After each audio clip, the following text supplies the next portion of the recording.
ነግሯ ለመደመጥ እንባ ለመታበስ ከሶ ፍርድ ማጣት ተላምደናልና ዋዛ ሆኖ ያልፋል የወገን ሞት ዜና። እንጉርጉሯ ከአርቲስት ያሬድ ሹመቴ ገጽ ያገኘናት ናት። ከሰሞኑን ከወደ አርሲ ከተሰማው የንጹሃን ዜጎች ግድያ ዜና በኋላ ሀገሪቷ ላይ በርካታ እውነቶች በመከሰት ላይ ናቸው። የእንግሊዙ ክለብ አርሰናል ከ22 ዓመታት በኋላ የሊግ ዋንጫውን ማሸነፉን ተከትሎ ይህን ድል እናከብራለን በማለት ከ10 በላይ ድምፃውያን የተሳተፉበት የኮንሰርት ዝግጅት ሊካሄድ ጥቂት ሰዓታት ብቻ ቀርተውታል። ሀገሪቷ ማቅ ለብሳ የንጹሃን ደም እየፈሰሰ መጨፈር አስፈላጊ አይደለም ሰርዙት በማለት በተደጋጋሚ ጥያቄ ቢነሳም የኮንሰርቱ ዋና አዘጋጅ የሆነው የቫርዳስ ናይት ክለብ ባለቤትና የቀድሞ የአርቲስት እፀ ሕይወት አበበ የትዳር አጋር የሆነው ሳሚ ምንም አይነት ምላሽ ባለመስጠት ኮንሰርቱ ሊካሄድ እንደሚችል ጠቁሟል። ይህም ህዝቡን በከፍተኛ ሁኔታ አስቆጥቶታል። በአርሰናል ደጋፊነቱ የምናውቀው አርቲስት ሄኖክ ድንቁ ለኔ ከአርሰናል አርሲ ትቀድማለች በማለት ዝግጅቱን ኮንኗል። በኮንሰርቱ ላይ ስራቸውን ያቀርባሉ ተብሎ ከሚጠበቁት ድምፃውያን መካከል የሆነው ሳሚዳን ቀደም ብሎ ዘፋኞች ላይ ጣታችሁን አትቀስሩ፣ መጠየቅ ያለባችሁን አካል ጠይቁ፣ እኛን አይደለም ሲል የተደመጠ ቢሆንም ረፋድ አካባቢ በኮንሰርቱ ስራዎቹን እንደማያቀርብና ሐሳቡን እንደቀየረ አስታውቋል። የመዲናችን ከንቲባ ወይዘሮ አዳነች አቤቤ በአርሲ ጉዳይ ላይ ያደረጉት መልካም ተግባር የመንግስትን ጉድ በማጋለጥ የምናውቀው መሰረት ሚዲያ አመስግኑልኝ ሲል መረጃ ይዞ ወጥቷል። በቆይታችን እናነሳዋለን። ሐዘን የማያጣት ሀገራችን በተለያዩ ጊዜያት እንዲህ ያሉ ሐዘኖች ሲገጥሙ የዘፈን አልበም መውጫ ቀንን ጨምሮ ኮንሰርቶች ሲሰረዙና ሲራዘሙ እንደነበር የሚታወስ ነው። ናቲማን ከንጹሃን ዜጎች ግድያ ጋር ተያይዞ የአልበም መውጫ ቀኑን ካራዘሙ ድምፃውያን መካከል ይጠቀሳል። ዝምታ ለበግም አልበጃት 12 ሆና አንድ ነብር ፈጃት ብሎ ያስጠነቀቀው ቴዲ አፍሮ ኢቶሪካ የተሰኘ አልበሙን ለመልቀቅ ከወሰነ በኋላ ሀገር ሳትረጋጋ ሰላም ሳትሆን አልለቅም በማለት ከ2 ዓመታት በላይ ጠብቋል። ታዲያ ይህ የአርሰናል ድግስ ባይሰረዝ እንኳን ቀኑን ለማራዘም አለመፈለጉ ነገሩን ለማስረሳት ታቅዶ ይሆናል በማለት በርካቶች ትችት እያቀረቡ ይገኛሉ። ከዚህ በተቃራኒው ደግሞ እንዲህ ያሉ ክልከላዎች አህያውን ፈርቶ ዳውላውን ነው የሚሉ ሀሳቦችም ተነስተዋል። ልዑል ኤምኬ በሚል የፌስቡክ ስም የሚታወቅ ግለሰብ ሁሌ የምትገርሙኝ ነገር ፍትህ ለሚገባው የህዝብ ጥያቄ የሙዚቃ ኮንሰርት በመከልከል ኢጓቹን የምታኩት ነገር ነው። በተደጋጋሚ አህያውን ፈርቶ ዳውላውን አይነት ጨዋታ አለች። ባንክና ታንኩን የተቆጣጠረው አካል የዜጋውን መብት ማስከበር አቅቶት ህዝቡ በግፍ ሲጨፈጨፍ አሊያም ራሱ መንግስት ለፖለቲካ ትርፍ ህዝቡን ሲያምስ ደህነኛ የሃይማኖት አባት ወይንም ኤሊት ደፍሮ ለመንግስት ጥያቄ አያነሳም። እሱን ተውት ነቃ ደንገጥ ያለው ወጣት የምትለው አካል ምንም አቅም የሌላቸው የገቢ ምንጫቸው ህዝቡ የሆኑትን አርቲስቶች ነው ሲያስጨንቅ የምታየው። ቦይኮት ቅብር ጥሶ ዘፈኑን ቤቱን ዘግቶ ይስማው አይነት የራሱን ኢጎ ለማከክ በሌላው ጉሮሮ መምጣት። ወንድ ከወንክ የምትጠይቀውን አካል እወቀው፣ ተጋፈጠው። በቀላሉ ሰላማዊ የመታገያ መንገዶችን አንብብና ተግብራቸው በማለት የዝግጅቱን ክልከላ አጣጥሏል። በዚሁ የኮንሰርት ዝግጅት ሳሚዳን፣ አስኬድ እንዴሾ፣ ራሄል ጌቱ፣ ታደለ ሮባ፣ ልጅ ሚካኤል፣ ዮማሪዮስ እና ሌሎች በርካታ ድምፃውያን እንደሚሳተፉ ይጠበቃል። ከድምፃውያኑ በላይ ግን ቲኬቱን የቆረጠው ህዝብ አይ በአርሲ ንጹሃን እየተሰቃዩ ሄጄ አልጨፍርም ብሎ መቅረትና ማደም አይችልም ወይ? የእውነት የኢትዮጵያ ወጣት ለመብቱ የማይታገልበት ግዴለሽ የሆነበት ዘመን ላይ መድረሳችን ያሳዝናል በማለት ሐሳባቸውን ያነሱ ሰዎችም አስተውለናል። ይህ በተደጋጋሚ እየተፈጠረ ያለ ችግር ሲያስተዛዝበን ከርሟል። ዘንድሮም እያስተዛዘበን ነው። የቤተ ክርስቲያን ጉዳዮች ላይ የማይጠፋው ታላቁ የሚዲያ ሰው እሸቱ መለሰ ስለ አርሲ ጉዳይ ዝም ማለቱ ብዙሃኑን ያስቆጣና ትዝብት ውስጥ የከተተ ነበር።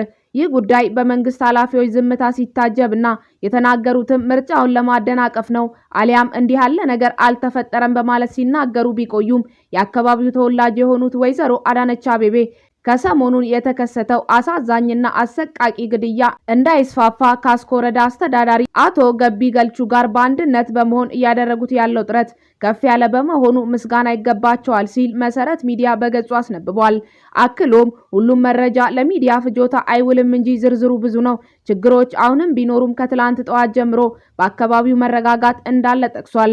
እንዲሁም የወረዳው ፖሊስ አዛዥ አቶ አባቦ አብደላ በቁጥጥር ስር የዋሉ ሲሆን የሰላምና ጸጥታ ኃላፊው ደግሞ ለጊዜው ተሰውረዋል፣ ያሉበት አልታወቀም በማለት ሲዘግብ፣ በተቃራኒው የክልሉ ልሳን የሆነው ኦቢኤን ከዛሬ ጠዋት ገደማ ጀምሮ ጋዜጠኞቹን ወደ ስፍራው በማሰማራት ዶክመንተሪ ማሰራት ጀምሯል። ዶክመንተሪው ላይ የመንግስት ሰራተኞችን ጭምር የአካባቢው አርሶ አደር አስመስሎ በማቅረብ እየተሰራ እንደሆነ ከመሰረት ሚዲያ ያገኘነው መረጃ ይገልጻል። ወደ ኮንሰርቱ ጉዳይ ስንመለስ ከ10 በላይ ድምፃውያን ይሳተፉበታል የተባለ ሲሆን ራሄል ጌቱ፣ ሳሚዳን፣ ልጅ ሚካኤል፣ ታደለ ሮባ፣ ዮማሪዮስ አስኬዴንዴሹና ሌሎችም በአርሰናል ደጋፊነታቸው የሚታወቁ ድምፃውያን ስራቸውን ያቀርባሉ። ከእነዚህ ውስጥ ሳሚዳን የህዝብን ጥያቄ ተቀብያለሁ፣ በዛሬው ኮንሰርት ላይ አልሳተፍም ሲል ሀሳቡን አቅርቧል። በኮንሰርቱ ከሚሳተፉና ትልቅ ስም ካላቸው ዘፋኞች መካከል የሆነው ልጅ ሚካኤል ከትችትም ባለፈ ማስፈራሪያና ማስጠንቀቂያ የሚመስሉ መልእክቶች እየተላለፉለት ይገኛል። ጊዮን ማለዳ የተባለው ገጽ ላይ የተለጠፈው መልእክት እንደሚከተለው እናቅርብላችሁ። ምክር ወይንም ማስጠንቀቂያ ለልጅ ሚካኤል የሚል ርዕስ የተሰጠው ይህ ጽሑፍ ይቀጥልና ያለብህን የገንዘብ ችግር እናውቃለን።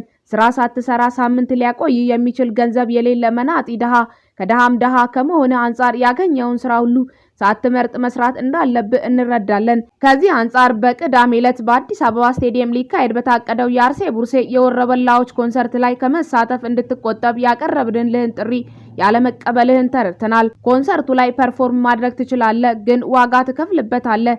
የሚያስከፍልህ ዋጋ ደግሞ ተመኑ ትንሽ ከፍ ያለ መሆኑን ልነግርህ ወዳለሁ። ምክንያቱም ደም አለበት፣ ነፍስ አለበት፣ የንጹሃን ደም፣ የህፃናት፣ የእናቶችና የአረጋውያን ደም አለበት እያለ በሚቀጥል ጽሑፍ ኮንሰርቱን እንዳያቀርብ አስጠንቅቀውታል። በሌላ በኩል ደግሞ ኮንሰርቱ ከሚሰረዝ ከኮንሰርቱ የሚገኘው ገቢ ላይ ተቀንሶ በአርሲ ጥቃት የተጎዱ ቤተሰቦች እንዲረዱበት ሀሳብ ያነሱ አካላትም አሉ። ይህንን ሀሳብ በመደገፍ አንድ ጸሐፊ ፌስቲቫሉን በርካቶች ቦይኮት እያደረጉት አይቻለው። እኔ ግን ፌስቲቫሉ ቦይኮት መደረጉ ቀርቶ ለአዘጋጆቹ ለደጋፊዎቹና ለስፖንሰሮቹ ብቻም ሳይሆን በአርሲ ለተጨፈጨፉት ንጹሃን ወገኖቻችን የተሻለ የሚሆነው ፕሮግራሙ ሲጀመር በአርሲ ለተጨፈጨፉት ንጹሃን ወገኖቻችን የህሊና ጸሎት እንዲደረግና እንዲታሰቡ ቢሆን፣ ሁለተኛ አዘጋጆችና ስፖንሰሮች በጋራ ተመካክረው ከፌስቲቫሉ ከሚገኘው ገቢ ላይ የተወሰነውን የገንዘብ ወይንም የአይነት መጠን ድጋፍ ለሚሹ ለተጎዱ ቤተሰቦች ድጋፍ ቢደረግ፣ ሶስተኛ የአርሰናል እግር ኳስ ክለብ ደጋፊዎች ወደ ፌስቲቫሉ ሲመጡ የገንዘብም ይሁን የአይነት ወይንም የደረቅ ምግቦች፣ የአልባሳትና የንጽህና መጠበቂያ ቁሳቁሶች ድጋፍ የሚያደርጉበት ልዩ ቦታ ተዘጋጅቶ ድጋፍ ይዘው ቢመጡና ፌስቲቫሉ በተያዘለት እቅድ መሰረት ቢደረግ የተሻለ ነው ብዬ አስባለሁ በማለት ሀሳብ አቅርቧል። ውድ የቤታችን ሰዎች እናንተስ ምን ትላላችሁ? ሀሳባችሁን በኮሜንት አሳውቁን። በአርሲ የንጹሃን ግድያ በኋላ በርካታ አርቲስቶች ጉዳዩን በመቃወም የተግባር ሊቆም ይገባል እያሉ በተለያዩ የማህበራዊ ትስስር ገጾቻቸው መልእክት ሲያስተላልፉ ቆይተዋል። መሰረት መብራቴ፣ ሰለሞን ሙሄ፣ ማርያማዊት አባተ፣ ያሬድ ነጉና ሌሎችም አርቲስቶችን መጥቀስ ይቻላል። ነገር ግን ለዚህ ጉዳይ በትልቁ ድምጽ ይሆናል ተብሎ ሲጠበቅ በዝምታ ህዝቡን ኩምሽሽ ያደረገው እሸቱ መለሰ ተወቅሶበታል።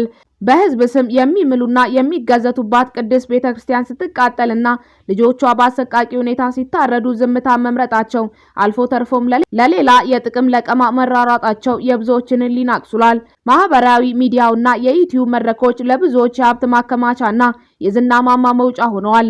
ይሁን እንጂ ማህበረሰቡ መከራ ውስጥ በወደቀበት ንጹሃን ወገኖች በአርሲ በግፍ በሚታረዱበትና መከራን በሚጋቱበት በዚህ ሰቆቃ ጊዜ የእነዚህ ግለሰቦች እውነተኛ ማንነት ፍንትው ብሎ ወጥቷል። በተለይም እሸቱ መለሰን በተመለከተ ማህበረሰቡ እያሳየ ያለው ተቃውሞ እጅግ እየበረታ የመጣ ጉዳይ ነው። ይህ ግለሰብ ትናንትና ጥቅሙንና ገንዘቡ ሲነካበት ባምቢ አበሻን በምን ያህል ደረጃ አውርዶ ሲያበሻቅጣትና ሲያዋርዳት እንደነበረ ታሪኩን ማንም አረሳውም። የእሸቱ መለሰ ቀመር ግልጽ ነው። ገንዘብ ባለበት እሸቱ አለ፣ መከራና ሀዘን ባለበት ግን እሸቱ የለም። ዛሬ ወገኖቻችን በአርሲ በግፍ ሲታረዱ የሱ ድምጽ አለመኖሩ ማንነቱን ፍንትው አድርጎ አሳይቷል። በዚህም ምክንያት ለገዳማትና ለአድባራት አለቆች ከባድ ማስጠንቀቂያዎች እየተላለፉ ይገኛሉ። ከዚህ በኋላ ለገንዘብ ማሰባሰቢያ ወይም ለቤተክርስቲያን ማስተዋወቂያ ብላችሁ ከእሸቱ መለሰ ጋር የምትደራደሩ መድረክ የምትሰጡ ማንኛችሁም የአድባራትና የገዳማት አስተዳዳሪዎች ካላችሁ በአርሲ ንጹሃንን ከጨፈጨፉት ገዳዮች ለይተን አንመለከታችሁም እየተባለ ነው። የንጹሃን ወገኖች ደም እየፈሰሰ ባለበት በዚህ የሰቆቃ ጊዜ ለገንዘብ ብቻ የሚሰግድ ሰውን ለቅድስት ቤተክርስቲያን መድረክ መስጠት ሰማዕታትን ዳግም መውጋት ነው። ከእንግዲህ በንጹሃን ስቃይ ላይ በሚደረግ የገንዘብና የይስሙላ ድራማ አንታለልም የሚሉ ድምጾች በከፍተኛ ሁኔታ እየተሰሙ ነው። ከእሸቱ መለሰ በተጨማሪ በዛሬው ዕለት ሊካሄድ የታቀደው ኮንሰርት የሚዘጋጅ ከሆነ ሌላ የህዝቡን ልብ የሚወጋ ክስተት ሆኖ ያልፋል። በሰርክ አዲስ ሚዲያ ስም በግፍ ለተገደሉ ምዕመናን ነፍስ በሰላም እንድታርፍ እንዲሁም ቤተሰቦቻቸው እንዲጽናኑ እየተመኘን ዝግጅታችንን አበቃን። ሀገራችንን ሰላም ያደርግልን። ቸር ያቆየን።